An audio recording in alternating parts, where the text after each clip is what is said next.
കോഴിത്തോടിൽ പുതിയ family health സെന്ററിന്റെ കെട്ടിടത്തിന്റെ ഉദ്ഘാടനം നടക്കുമ്പോൾ വിവാദങ്ങളും ഒഴിയുന്നില്ല. തെരഞ്ഞെടുപ്പിന് മുമ്പുള്ള രാഷ്ട്രീയ ചർച്ചകൾക്കാണ് കോഴിത്തോട് ഫാമിലി ഹെൽത്ത് സെന്ററിന്റെ പുതിയ കെട്ടിടത്തിന്റെ ഉദ്ഘാടനം വഴിവെച്ചിരിക്കുന്നത്. സാധാരണഗതിയിൽ ഇത്തരം വലിയ പദ്ധതികൾ നാടിന് സമർപ്പിക്കുമ്പോൾ ഇതിന്റെ ഉദ്ഘാടനം നടത്തുന്നത് മന്ത്രി, MLA എന്നീ ഉയർന്ന പദവികൾ വഹിക്കാറുള്ളവരാണ്. എന്നാൽ കോഴിത്തോട് ഫാമിലി ഹെൽത്ത് സെന്ററിന്റെ പുതിയ കെട്ടിടത്തിന്റെ ഉദ്ഘാടനം നിർവഹിച്ചത് പഞ്ചായത്ത് പ്രസിഡന്റ് ജാൻസി സാബുവാണ്.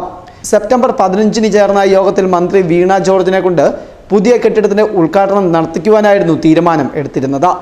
കഴിഞ്ഞ മാസം 20 മുണ്ടക്കയം ആശുപത്രിയുടെ ഉദ്ഘാടനത്തിന് എത്തുന്ന വീണ ജോർജിനെ കൊണ്ട് പുതിയ കെട്ടിടത്തിന്റെ ഉദ്ഘാടനം നടത്തുവാനായിരുന്നു സർവകക്ഷി യോഗം ചേർന്നതെങ്കിലും ചിലർ ഇതിനെ എതിർക്കുകയായിരുന്നു. ഉദ്ഘാടനം പിന്നെ മതിയെന്നും ഈ ഭരണസമിതിയുടെ കാലത്ത് വേണ്ടെന്നുമുള്ള ഇടതുപക്ഷത്തിന്റെ നിലപാടിനെ തുടർന്ന് ഇത് നടക്കാതെ പോയെന്നും അതുകൊണ്ടാണ് പഞ്ചായത്ത് ഭരണസമിതിയുടെ നേതൃത്വത്തിൽ താൻ ഉദ്ഘാടനം ചെയ്തതെന്നും കോഴിത്തോട് ഗ്രാമപഞ്ചായത്ത് പ്രസിഡന്റ് ജാൻസി സാബു പറയുന്നു. എന്നാൽ കോഴിത്തോട് ഫാമിലി ഹെൽത്ത് സെന്ററിന്റെ ഉദ്ഘാടനവുമായി ബന്ധപ്പെട്ടുള്ള കാര്യങ്ങളിൽ തനിക്ക് യാതൊരു അറിവുമില്ലെന്ന് പൂഞ്ഞാർ MLA അഡ്വക്കേറ്റ് സെബാസ്റ്റ്യൻ കുളത്തെങ്കിലും പ്രതികരിച്ചു.